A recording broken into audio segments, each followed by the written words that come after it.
I'd like to call the public hearing to order. Will clerk please call the roll?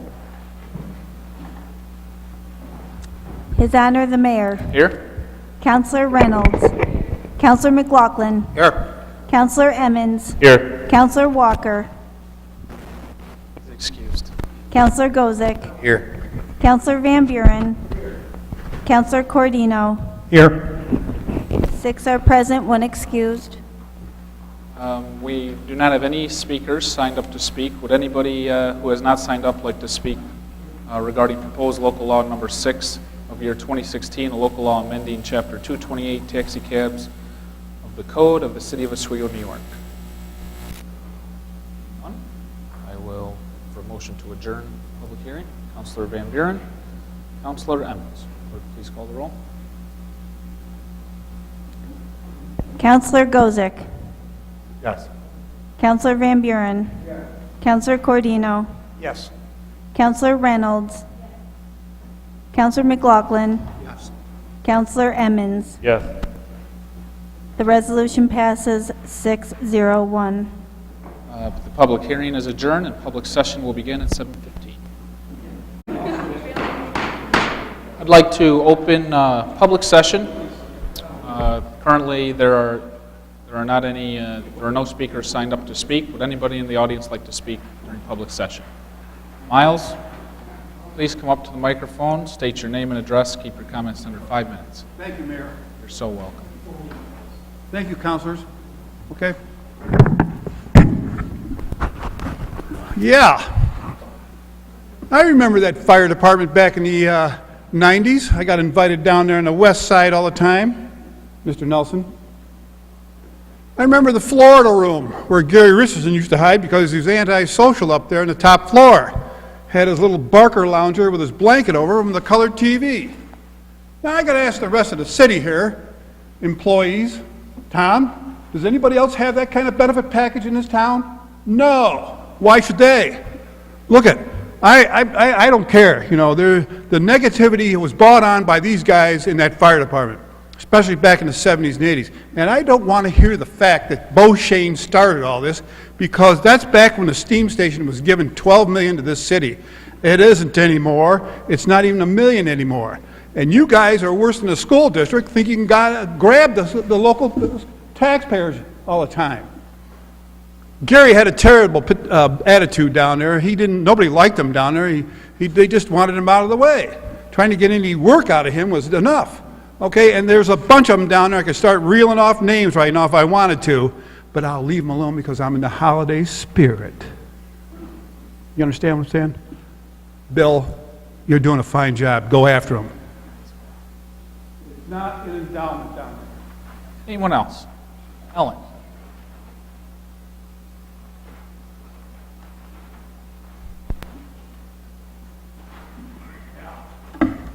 Hi, Ellen Clark from the Promotion and Tourism Advisory Board. I just wanted to let everyone know that the new event card is out and looks great. This is our 3rd one, and we're doing them quarterly. We already have everything ready for the next one that will be February, April, and March. No, February, March, and April. Anyway, if there are any businesses that want these, they can contact me to pick them up.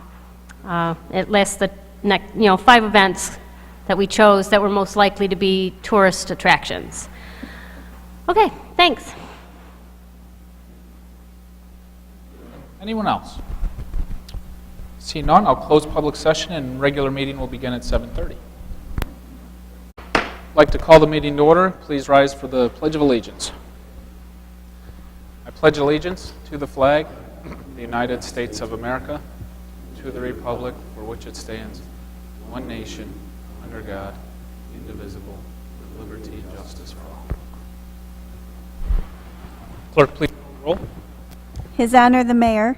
Here. Councilor Reynolds. Here. Councilor McLaughlin. Councilor Emmons. Here. Councilor Walker. Excused. Councilor Gozick. Here. Councilor Van Buren. Here. Councilor Cordino. Here. 6 are present, 1 excused. Thank you. I do not have anything under the mayor's report. Do any of the councilors have anything they'd like to add? Seeing none, clerk, please call Resolution 420. To approve the minutes of the Common Council meeting held November 14th, 2016. Counselor Van Buren, Counselor McLaughlin. Any comments? Clerk, please call the roll. Counselor Gozick. Yes. Counselor Van Buren. Yes. Counselor Cordino. Yes. Counselor Reynolds. Yes. Counselor McLaughlin. Yes. Counselor Emmons. Yes. The resolution passes 601. Clerk, please call Resolution 421. To appoint the Commissioner of Deeds. Counselor Gozick. Any comment? Counselor Gozick. Yes. Counselor Van Buren. Yes. Counselor Cordino. Yes. Counselor Reynolds. Yes. Counselor McLaughlin. Yes. Counselor Emmons. Yes. The resolution passes 601. Clerk, please call Resolution 422. To approve the use of city property, Oswego Lions Club, in order to host their annual River's Edge Craft Show to be held Sunday, June 11th, 2017.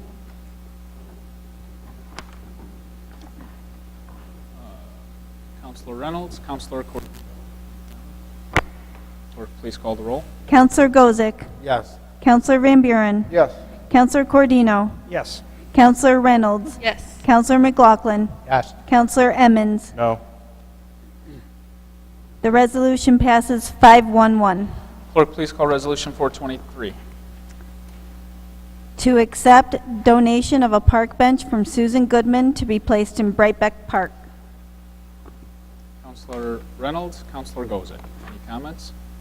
Clerk, please call the roll. Counselor Gozick. Yes. Counselor Van Buren. Yes.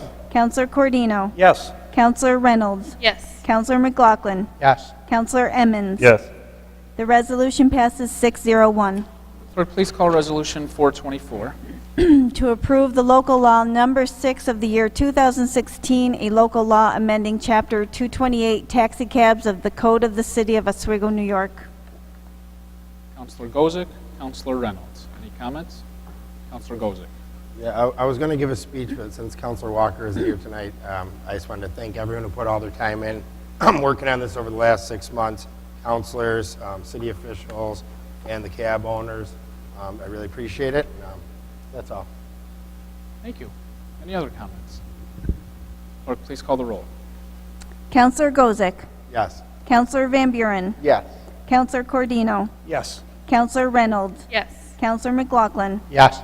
Counselor Emmons. Yes. The resolution passes 601. Clerk, please call Resolution 425. To authorize the mayor to execute an intermunicipal agreement with the County of Oswego for the treatment of leachate Yep. and disposal of sludge. Counselor Cordino, Counselor McLaughlin. Any comments? Clerk, please call the roll. Counselor Gozick. Yes. Counselor Van Buren. Yes. Counselor Cordino. Yes. Counselor Reynolds. Yes. Counselor McLaughlin. Yes. Counselor Emmons. Yes. The resolution passes 601. Clerk, please call Resolution 426. To authorize the mayor to execute a contract to purchase with Housing Visions Consultants Incorporated for premises known as the Flexo Wire Site. Counselor Reynolds, Counselor Gozick. Any comments? Clerk, please call the roll. Counselor Gozick. Yes. Counselor Van Buren. Yes. Counselor Cordino. Yes. Counselor Reynolds. Yes. Counselor McLaughlin. Yes. Counselor Emmons. Yes. The resolution passes 601. Clerk, please call Resolution 427. To approve the budget amendment to the computer department. Counselor Cordino, Counselor Emmons. Any comments? Counselor Cordino. Thank you, Mayor. I just wanted to bring up something that I think is related to this, not directly, but indirectly. Had a couple conversations with Mrs. Code, and last week at committee we heard from Police Chief DeCare on this particular request, and it seems to me that it's overdue and it's needed to update the software for our city's financial needs. But at the same time, I think we're neglecting another area that is kind of related, as I said, and that has to do with how our body works as far as how things are prepared, all the agendas, all the paperwork that's created. I have to admit, after 11 plus months of working in this job, that I didn't realize how many reams and reams of paper that city uses to function. On top of that, all the labor that's involved in for the city clerk to put all of our documents together, the toner that's used to print these. And in the year 2017, which will be here in about 6 weeks, there is a better way, and there are other communities, and I have printed a document outlining a city in Iowa that's taking advantage of technology where the city council is using iPads and eliminating reams and reams of paper that used to be distributed, as well as items for zoning and planning office. So I just would like to plant a seed here tonight on November 28th that I think the council should seriously take a look at this and try to bring us into the 21st century. Instead of using more and more paper, why don't we look at other avenues to save money, save time, and save a few trees. So that's pretty much all I have to say. Thank you, Mayor. Thank you, Counselor. Any other comments? Clerk, please call the roll. Counselor Gozick. Yes. Counselor Van Buren. Yes. Counselor Cordino. Yes. Counselor Reynolds. Yes. Counselor McLaughlin. Yes. Counselor Emmons. Yes. The resolution passes 601. Clerk, please call resolution. To approve the transfer of funds from within the fire department. Counselor Reynolds, Counselor McLaughlin.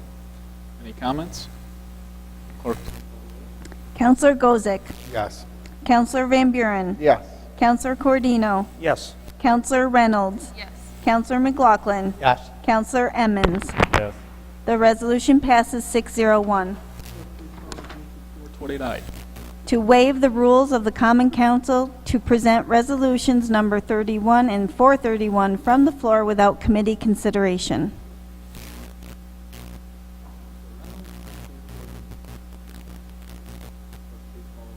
Counselor Gozick. Yes. Counselor Van Buren. Yes.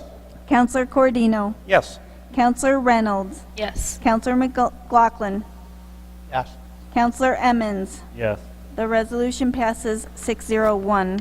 Please call resolution 430. To approve the appointment of Nancy Stereo as Personnel Director.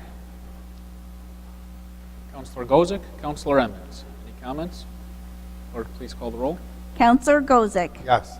Counselor Van Buren. Yes. Counselor Cordino. Yes. Counselor Reynolds. Yes. Counselor McLaughlin. Yes. Counselor Emmons. Yes. The resolution passes 601. Clerk, please call resolution 431. To approve the memorandum of understanding regarding the Ontario Heights Sewer Use Agreement. Counselor Van Buren, Counselor Cordino. Any comments? Counselor Van Buren. Thank you, Your Honor. This is coming off of the agreement that was taken up on October 11th, 2016 regarding the sewer use from Oswego Town. Some of us were concerned about the possible development of Ontario Heights and the expansion of college housing and how that affects the density of the city and our current rental population, the condition of our neighborhoods. What this resolution aims to do is just to clarify the history. The Common Council back in 2008 passed a resolution dealing with accepting sewage from Oswego Town. It doesn't necessarily gel with what the agreement was done in 2016, and I want to make sure that that's clear, that the council understands what the history was and that there was a previous agreement in place. What this aims to do is just let the people know, Oswego Town and potential developers, homeowners know how the city intends to handle the sewage and this new agreement. The main point is really at the end that we don't want to agree to the terms of renewing the contract under what has already been set, just so that we can get a better understanding when we come to the table of what it is that they're trying to do in terms of expansion, how that's going to impact and affect our neighborhoods, and fiscally what that does for the city. So I'd appreciate your support. Thanks.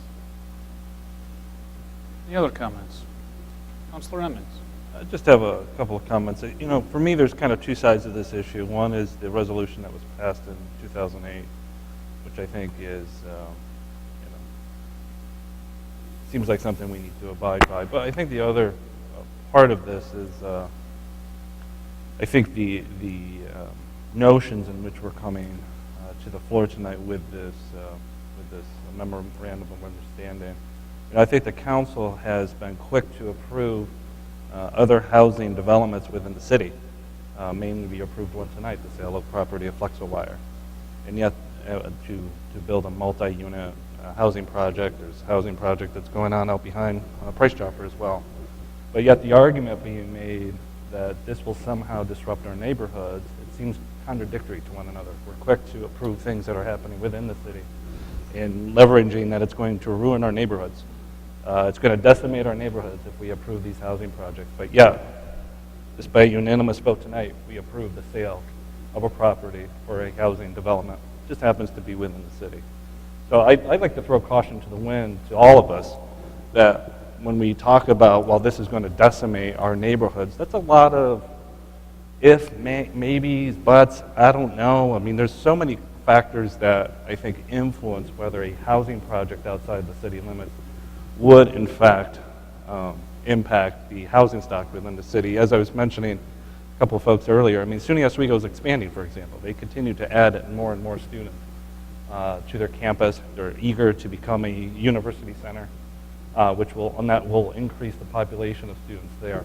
And so I'm a guy that likes to deal with facts and figures, not ifs, mans, buts, maybes, those sorts of things. So, if we have to abide by this resolution passed in 2008, I guess so. But I don't think we should do it because we're afraid of something.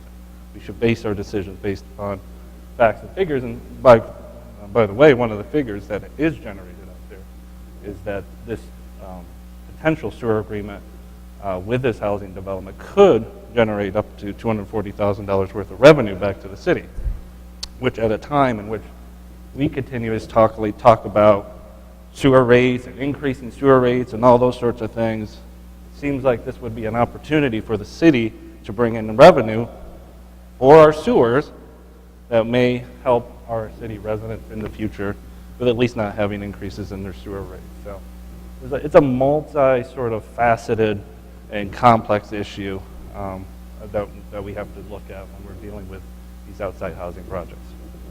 Thank you. Any other comments? Councilor Van Buren. So I have to disagree with Councilor Evans a little bit. I understand his concern saying that we're approving housing projects within the city. Flexo Wire is a good example, but I would say it's a good example of plugging a hole that has already been put near neighborhoods that are troubled or distressed. So you've got a large, vacant, mostly pavement area. Here we're talking about putting something that does two things. It helps bridge our downtown to our waterfront by getting away with a large gap that's there, and increases housing and shop space within the city. Now, I understand your point is, well, we just put that in the city and we're approving that to affect the neighborhoods. I think when the benefits of having it in the city and zoned in the city and fixing another gap that we have is within our control. It's here. Now, when we talk about taking it outside the city and putting it out in town and benefiting them, and the only benefit that we have is sewer use, which could potentially be what you're saying, could be less depending on how much is really hooked up and what the math is going to be. But I would say the more we focus on what we're doing with our underutilized industrial spaces in the city, changing those into more neighborhood-friendly spaces, fixing past zoning mistakes, I think that's more of a benefit than it is a cause for concern, in the sense that we're doing the exact same thing inside rather than outside. I think we're doing more good by fixing zoning mistakes that were made, putting industrial facilities right on the edge of neighborhoods, and plugging those now with retail and living space. I think the benefits are more doing that here, if we can. Councilor Emmons. Hey, Mr. Mayor, I wouldn't disagree necessarily with Councilor Van Buren, but I'd like to also point out that, I think at a time in which I constantly hear about revitalizing our neighborhoods, taking rental properties, changing them back into single-family homes. I mean, being a counselor that lives in a predominantly heavy rental community, You know, having some of the college students not be there and having the opportunity to turn some of those homes back into single-family homes, which I think is part of the mission of the Oswego Renaissance Association and others, I think wouldn't be a bad thing. And the idea that, you know, this is somehow going to create zombie properties and all those sorts of things. No, I think the exact opposite. I think it creates a challenge, and a good challenge, for our landowners. If you're afraid that students are going to move out, if you're afraid that people are going to move out of your property, you got to raise your game. Make your houses better. Make your properties better. Change the rents. Offer better benefits. Make it competitive. I think for the longest time in the city, our housing, our rental market hasn't been competitive. And now suddenly, oh my gosh, we're going to have all of this stuff happen if people move out. No. You know, the exact opposite may happen. A wonderful thing may happen in terms of adding value to our housing stock, adding value by having houses and properties being improved. I just don't buy the argument that somehow having a housing project outside the city would mean doom and gloom for our city. I like to think the exact opposite, and I think it's a healthy challenge for our property owners, not a negative challenge. Other comments? I see a lot of blank faces in the crowd, so I'm going to break it down clearly because I believe in transparent government, obviously. And we're already breaking rule number 1 with bringing stuff off the floor without committee consideration or without it making the agenda, so we're already behind the 8 ball here. But there's the premise of this resolution in this contract, to put it in context, is there's what my guess is a disagreement between the administration and at least a majority of the council regarding a proposed development out near the SUNY campus, the entrance to the SUNY campus on 104. There's a proposed housing complex project geared towards student housing. There's a planning board meeting in Oswego Town right now, ironically or coincidentally enough, where they're discussing this. And I've made it clear that I will allow the project to tap into the city sewer system. It'll tap into the city sewer system through the Ontario Heights Sewer District, in which we have the city of Oswego has a contract with the town of Oswego for the Ontario Heights Sewer District. It's a residential neighborhood that uses our sewer through a contract. This project needs to tap into that system and be part of that contract in order for them to physically be able to hook up into the system, and we'll take their waste.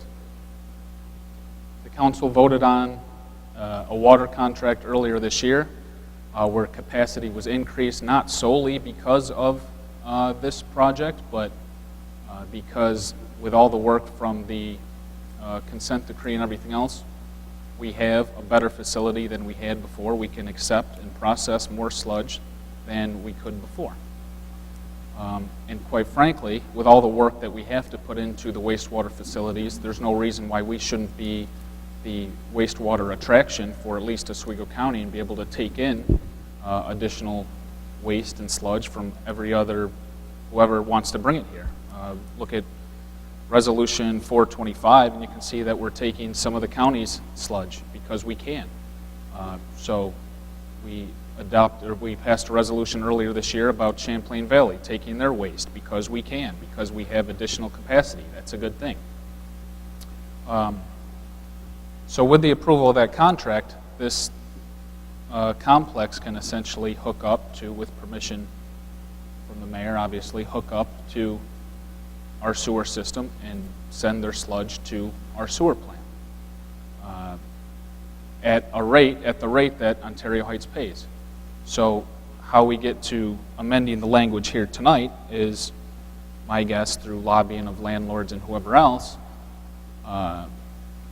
the idea that the city of Oswego should not let the project hook up because the additional housing out by SUNY will decimate the housing stock in the city of Oswego, and another housing complex will ruin the town, and all the rhetoric that we hear virtually when anything new is proposed And I did the numbers based on the calculations that the developers gave me based on their usage.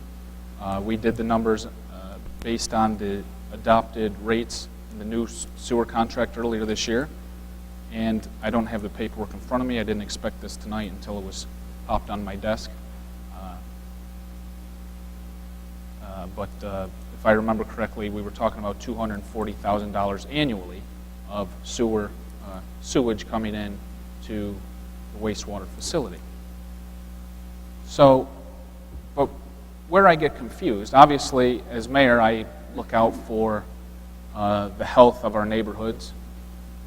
I think it's hard to dispute the work our code office has done and where the administration's priorities are. And if I thought that this was going to just absolutely decimate the neighborhoods like is continuously talked about and described, I certainly would be opposed to it. But I think it's easy to exaggerate things with no real substance behind it, and you just say things to say things. And I don't know if the city of Oswego, I know my obligation to the residents and taxpayers, I don't know if we're in the position to turn away, and I don't personally care if it's $240,000 or $100,000 or whatever figure people want to dispute with me. I don't know if we're in the position to turn away revenue based on a city that's had their sewer fees raised astronomically over the course of a few years. I can point to councilors still on the council who have voted for fee increases repeatedly. One's not here tonight, so I won't pick on him. But we're not in a position to turn away revenue. And the only way we'll ever talk about reducing the sewer fee, which is, you talk about the water bill, it's the water and sewer bill, and if you look and break it down, most of it is your sewer. We'll never talk about reducing that if we two ways. You find grant money, which we've done to the tune of $3.5 million this year, and you find new revenue. So, here we are with cute language that is disguised to be an amended agreement, but really it's opposition to a project. I don't think we're in a position to turn away revenue. I mean, back to Resolution 425, we went and sought out that additional revenue. Champlain Valley, we went and sought out that additional revenue. This additional revenue was no different than the other additional revenue. Now, Councilor Gozick, you're a fiscal conservative. Additional revenue is typically a good thing. Councilor Cordino, you sat in our asset management plan meeting. I'm sure if you talk to Ken Sharable, who runs our facilities, or anyone else, he'll tell you he needs the extra $240,000 in revenue. I can tell you, I'm sure Mrs. Code can tell you, we could use the extra revenue. So the idea to make decisions based on unproven rhetoric doesn't fly with me. And you'll have the landlords that their proven rhetoric, I guess, that they would like to prove or point to is that, well, with the new housing facility, the city's going to fall apart, and there's going to be blighted homes and vacant homes everywhere. And on top of that, the good landlords, we will be less apt to paint our house or put a new roof on or whatever. And my response to that is, I drive around the city now, and I'm not sure if I want some landlords to police themselves. For the last 30 years, that project hasn't been there, and the neighborhoods have continued to decline, largely because of rental properties that, A, weren't regulated, and B, the landlord took no initiative on their own to invest back in. It was all suck the money out of the tenants, suck the money out of the students, and they've had it really, really good for 30 years. Now there's a little competition. There's the free enterprise system, the same system that they use to make their own money, and there's tighter regulation, there's actually enforcement, and they just don't like it. And it's, a hard thing when you've just had money flowing in pretty easily and haven't had to work, too exceptionally hard for it. The market was there. Now things get a little tighter, and that tells me that the competition is going to have to get better. You're going to have to invest in your homes. You're going to have to compete with new facilities. You're going to have to compete with places on campus like the villages, because there's going to be more village projects. That is the type of housing I lived in as a student out at ASU, and that's what kids are looking for.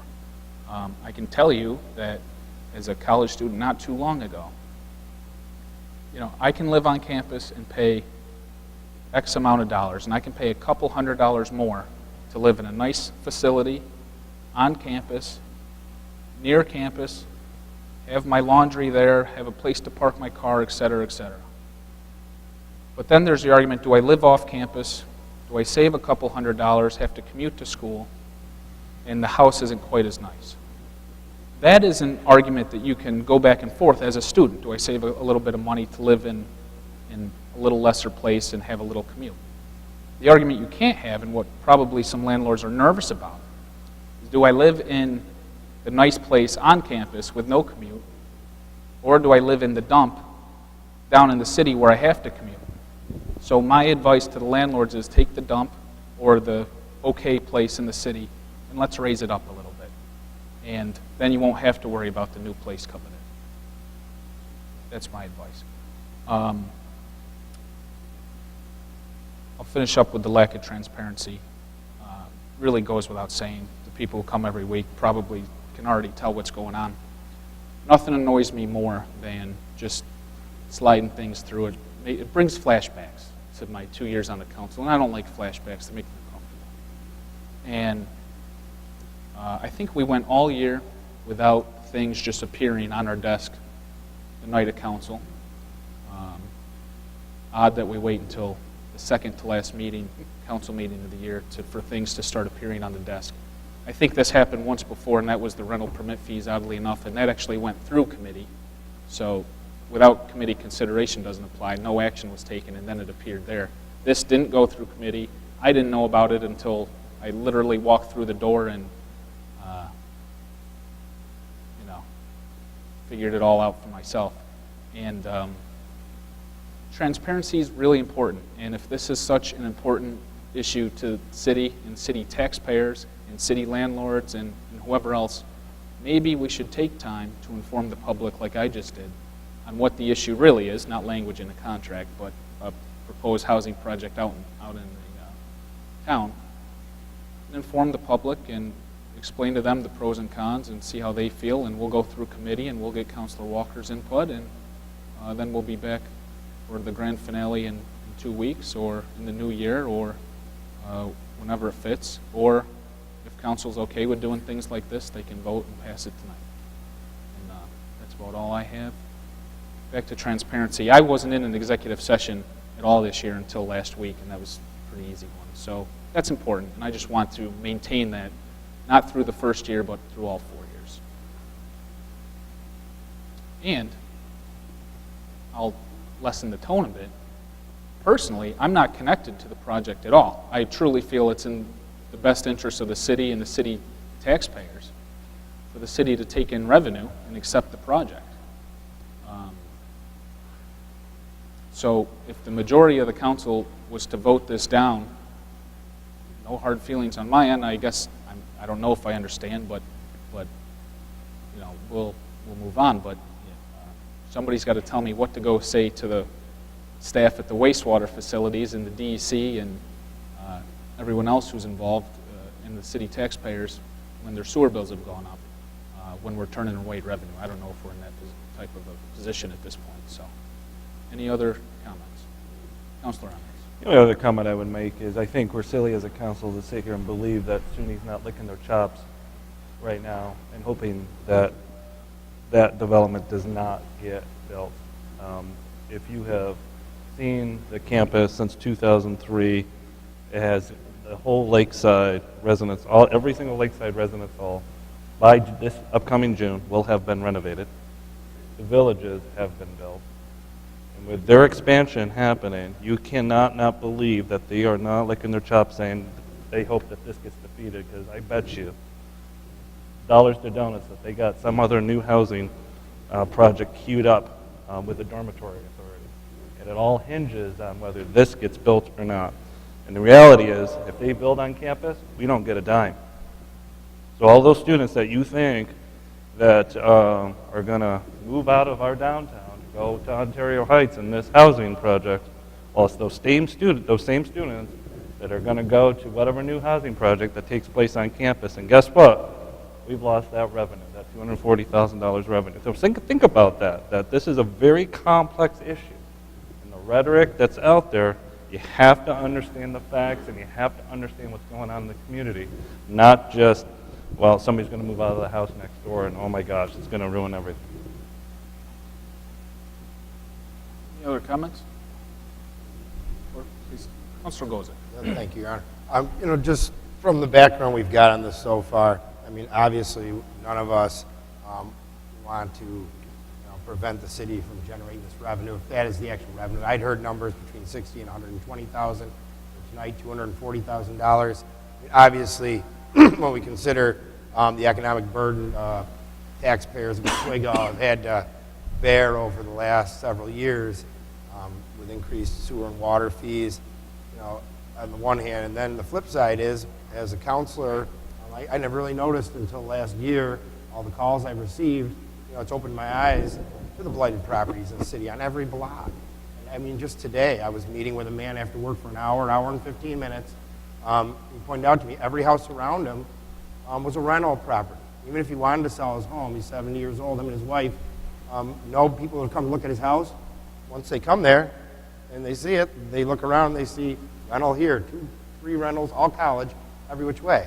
Now, the thing with this is that I think the council's concern, a lot of our concerns are, is that, we're going to spin the wheel here. How do we really know? Is this going to detract? If we lose 300, rental units in Oswego, chances are, if we do the math here, how many is that in each ward?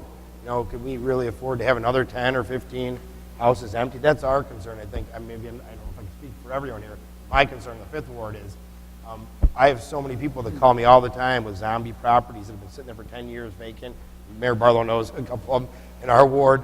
But I think the concern is what makes it so difficult. On the one hand, we don't want to lose the revenue, but on the other hand, we just can't afford to see the neighborhoods decline any further, despite all the best efforts of the Renaissance Association and, just people that are trying to, restore that neighborhood spirit like Mayor Barlow has done. And I give him credit for doing that. It's a really tough position we're in because, like Councilor Emmons said earlier, he's the guy who deals with facts, numbers. It'd be nice to see some more information.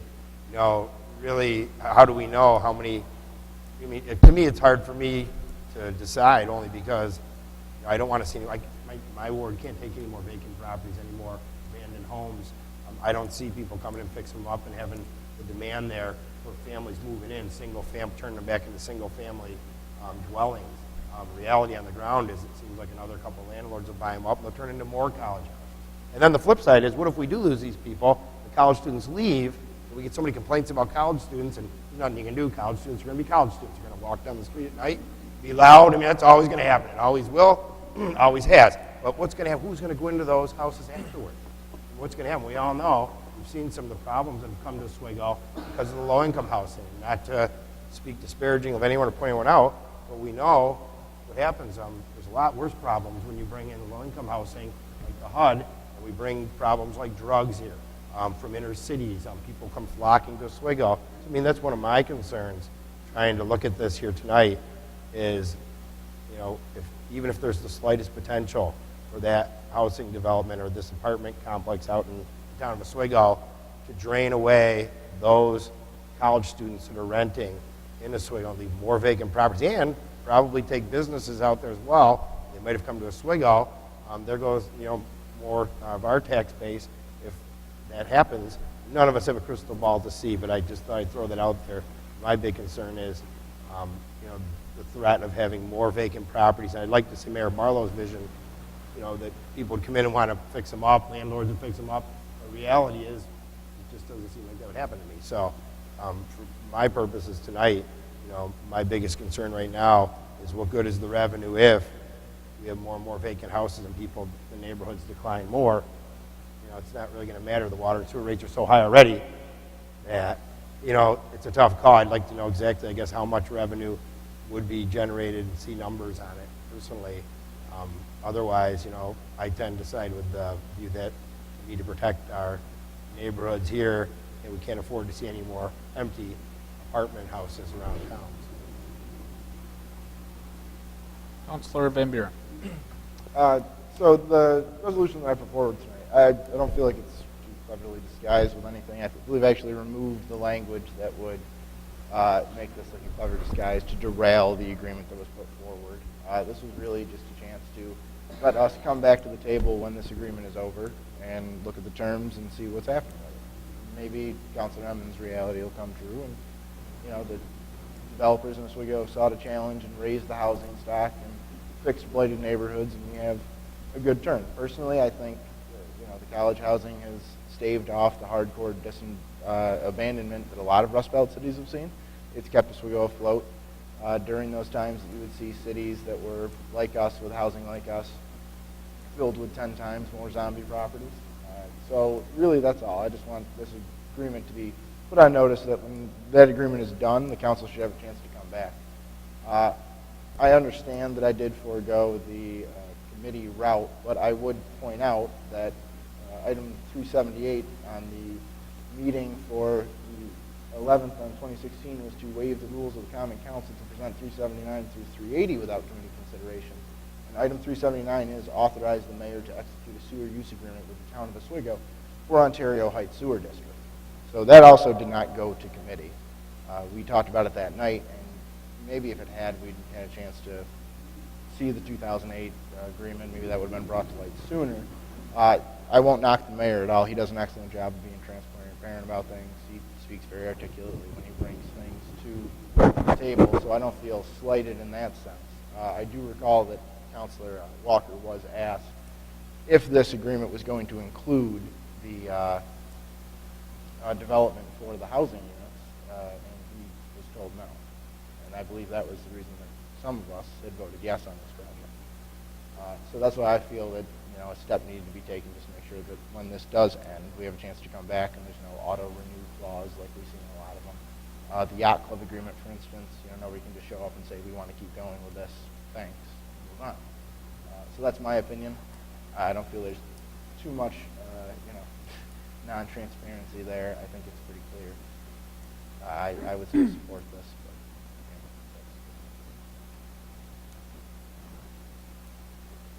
So, Cordino, didn't you have something you wanted to add?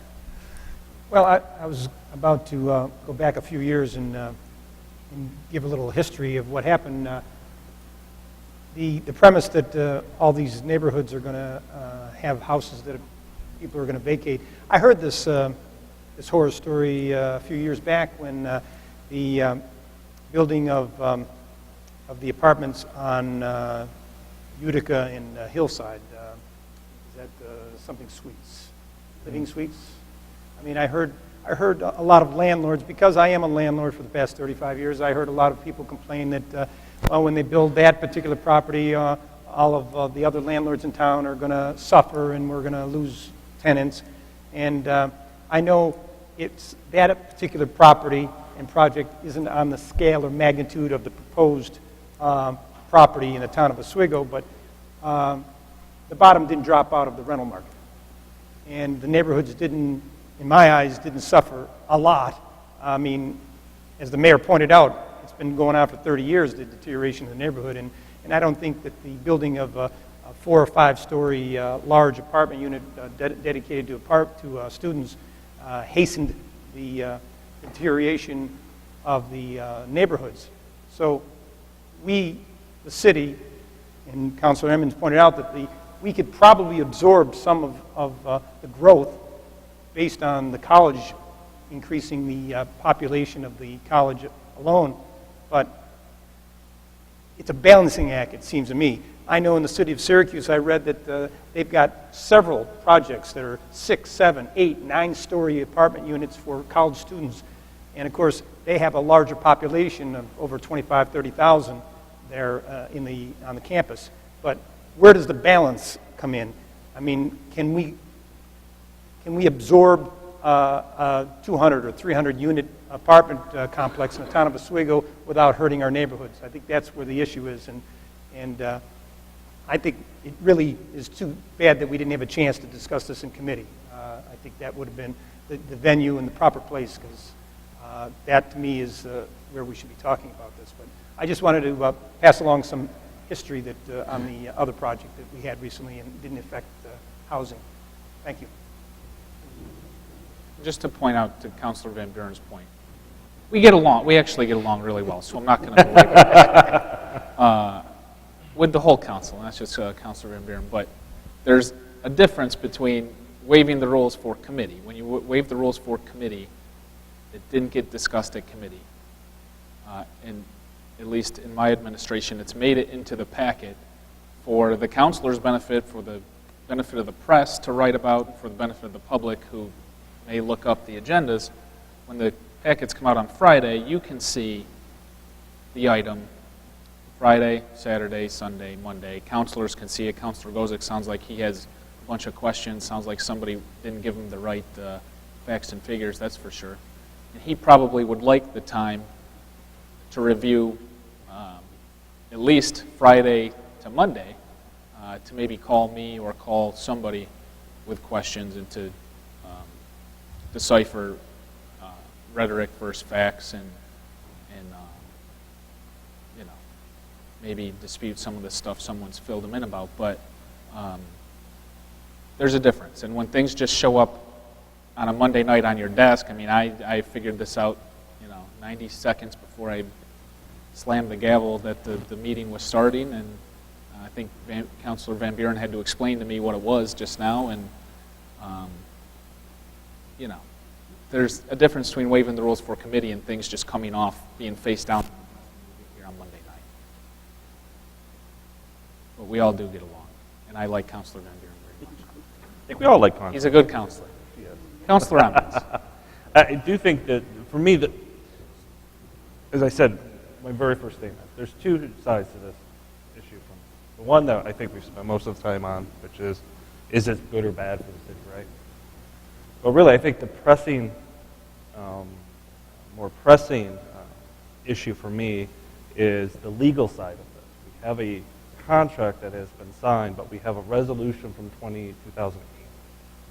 And does that resolution from 2008 have bearing, with or without this, on that contract that we currently have signed? And maybe it's for our city attorney, and maybe this is a conversation to have in committee, I'm not sure, and to bring this back committee. But to me, that's the fundamental question. We passed something, we passed a resolution, I think the mayor has executed that agreement, but yet we have this resolution in 2008 that says, well, that's fine and dandy, but if anybody new wants to attach to our sewer, well, they can't do that without council approval. So does the resolution in 2008 still hold true? Does what the mayor signs supersede that from 2008? I guess that's the fundamental question for me. It's not about whether Ontario Heights and that's all fine and dandy and probably good for another time, but to me, it's the legal issue of, and can we go back in our agreement, quite frankly, in terms of, if we have a signed, executed agreement already, can we go back and say, well, wait a minute. We meant most of it, but we didn't mean that part. So I don't know if that's a question for here or a question back to committee to discuss more. I'll let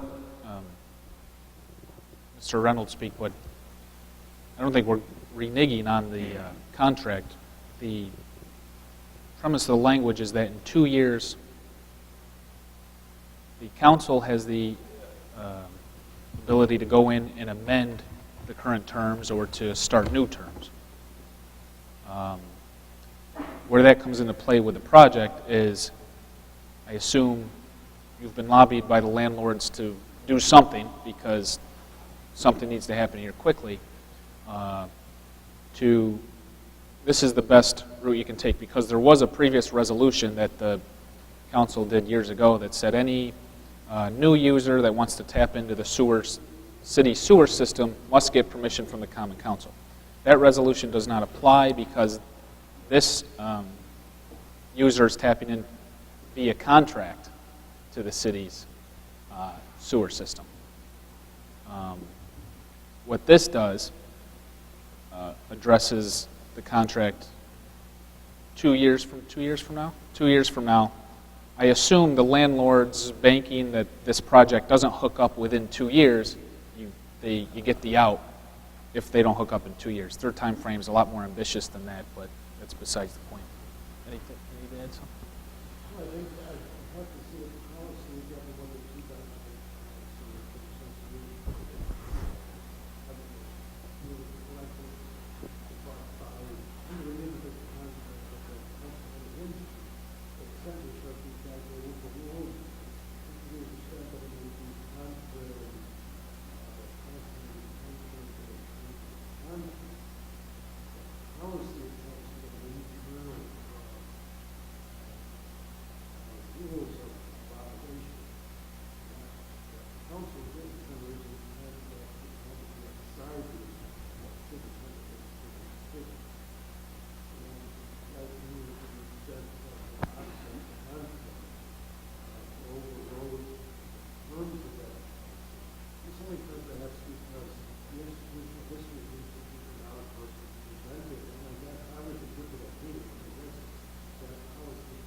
Just to be clear, the current contract is still under effect for the next 2 years.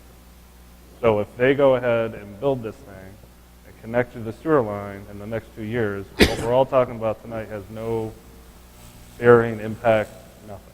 Is that correct?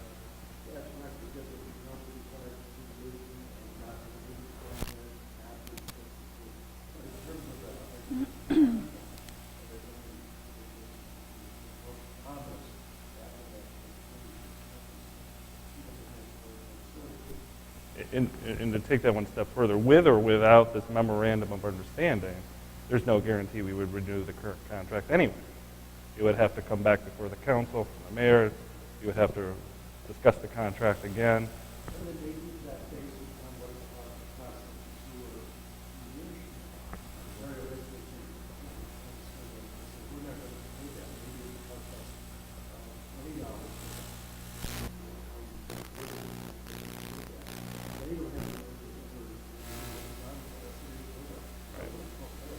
Right. We increased the rates as well. Right. So the contract's different than what was enacted in '08 or whenever the last one was.